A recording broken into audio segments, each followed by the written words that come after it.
Hey everybody, it's good to be back with you in our continued stewardship videos. I have the opportunity to be here with just this amazing, great lady who is newer to our congregation, but all of us who've had a chance to be with Helen are just amazed by you and your vitality and your willingness to be part of our life here in this congregation, a part of the community. So I am blessed. So thank you for being here with me this morning and for taking a few minutes to talk about our life here at Trinity and a little bit about your life. Now, you still live out on a farm in Ossian, yes, sir, is that correct? I do, and I've got 4 cars in the pasture, cows out there, and I go out there and talk to them every day. And you have sheep?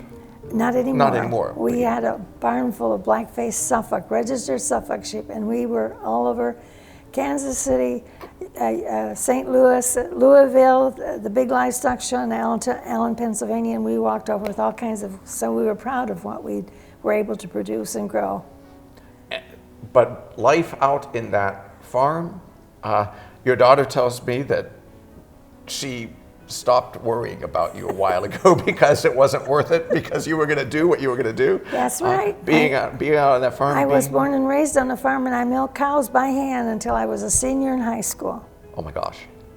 So, but so you have 4 cows out there now? Yes, they're my sons. He still has cattle, and he just brings them out there to keep me happy in the summertime.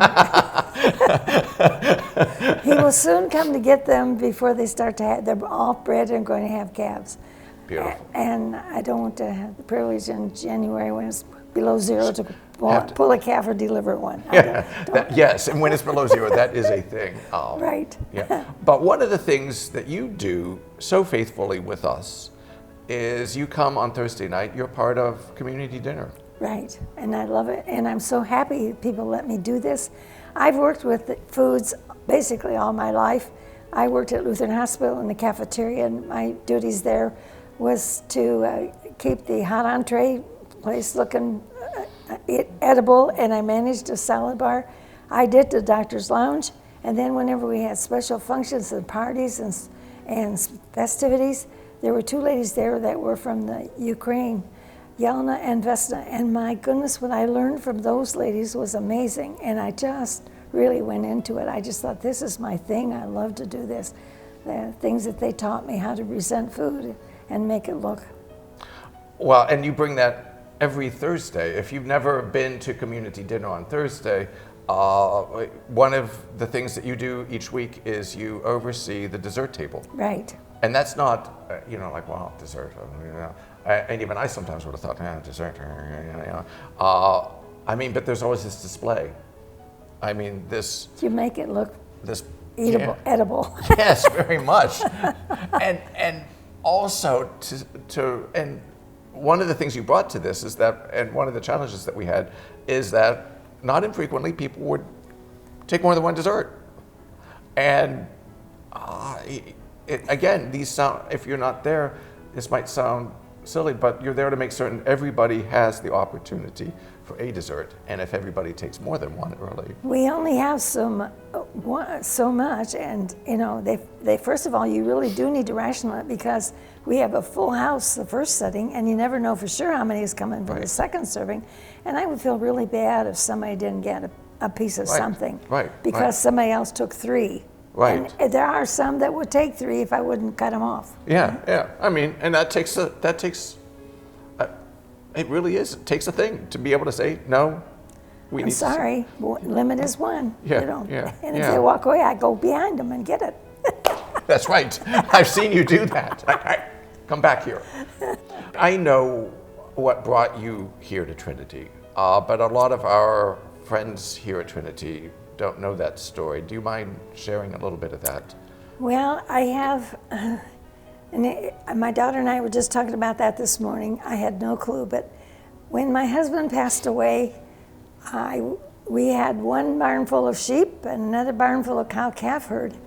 And I said, how in the world are you going to, you can't just take these to the stockyards or to the thing in slaughterhouse and say, kill them, because the quality and the type of animals they were. So it took a while to disperse and dispense with them or find a new home for them.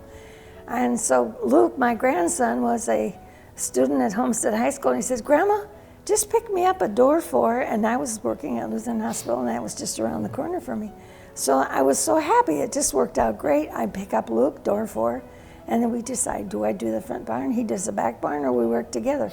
And on one of these ventures, I was up in the haymow. I was always my duty. I would volunteer to run the haymow and throw it down so he could run it all over different mangers and pens. And he said, Grandma, I've got something to tell you. Yeah? Grandma, I'm gay. What? I was dumbfounded.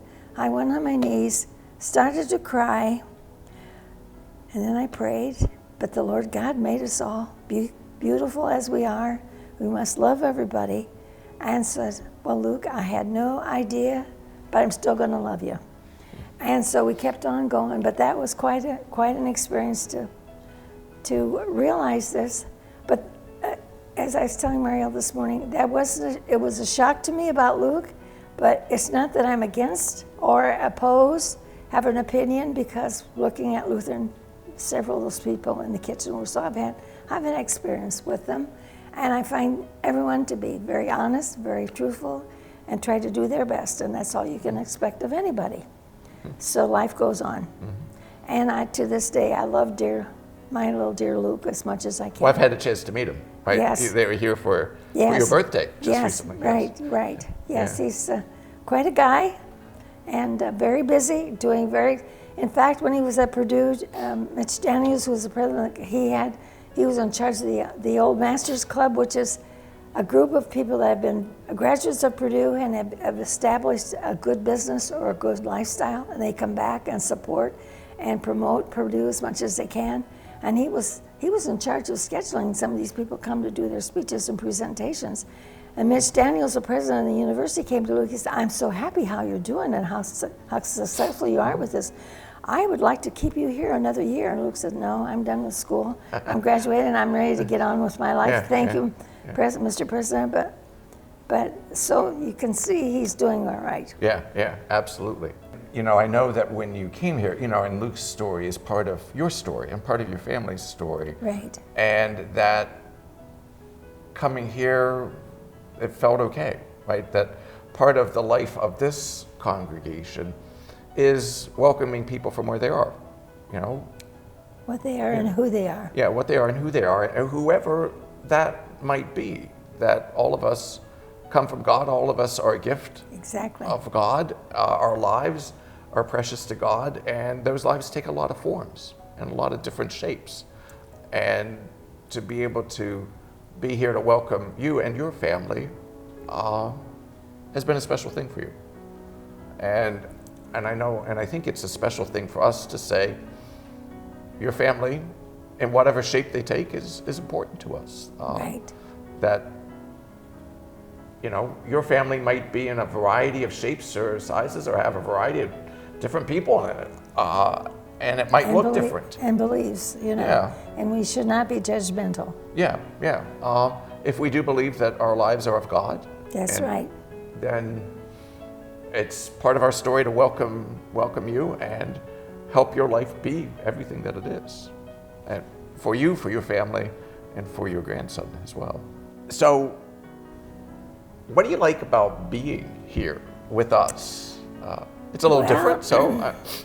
First of all, I have to share, my mother died of breast cancer back in 1988, and it was a struggling battle, and at that time they didn't have much to do for pain or anything, but we were enduring. It was to the tail end, and help me, and she was still trying to give a little bit of advice. She was a very kind but a very Christian woman, and the last thing my mother said to me is, go to church every Sunday and everything will be all right.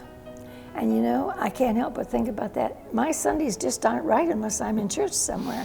And with the experiences that we've had here, watching the little ones, and I knew the things that you offered to people and the things that were going on, if I could, Mariel said, Mom, I'm going to join Trinity. And I said, I'm going with you if they'll have me.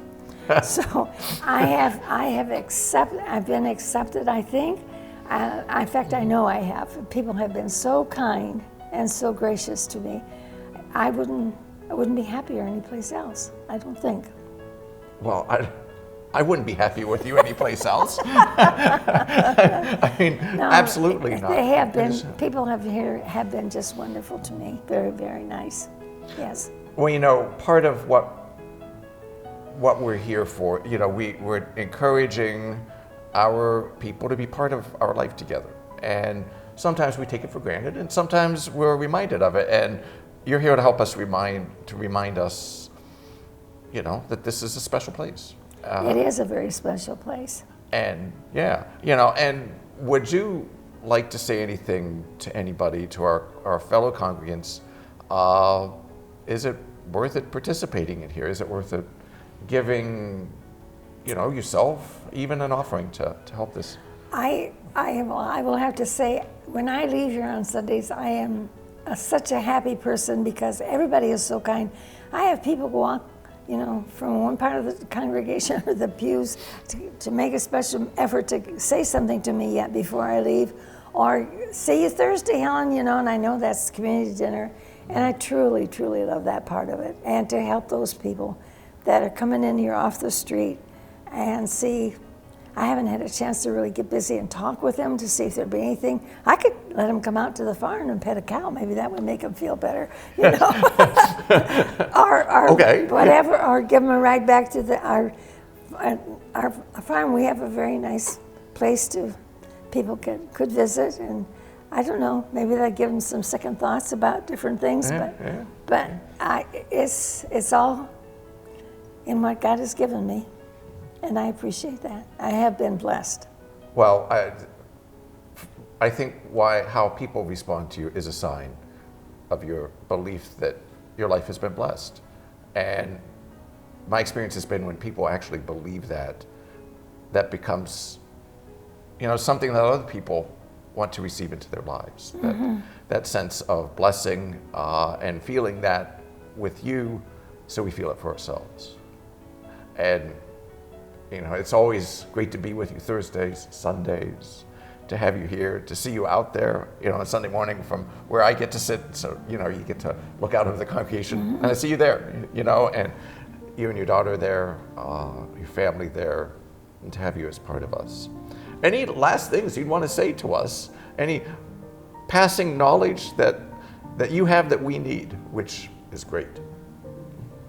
I just can't think of anything right now. Pastor, on the way home, I'll think of something, I'm sure. But this is a special place, and I'm so happy I'm here. Well, we are too. We are too. You've been a blessing to me, to this church, to our work here, and we wish you a blessing in all of the years that lie ahead of you. Thank you. Yeah. I hope there are many. I do too. I do too. I do too.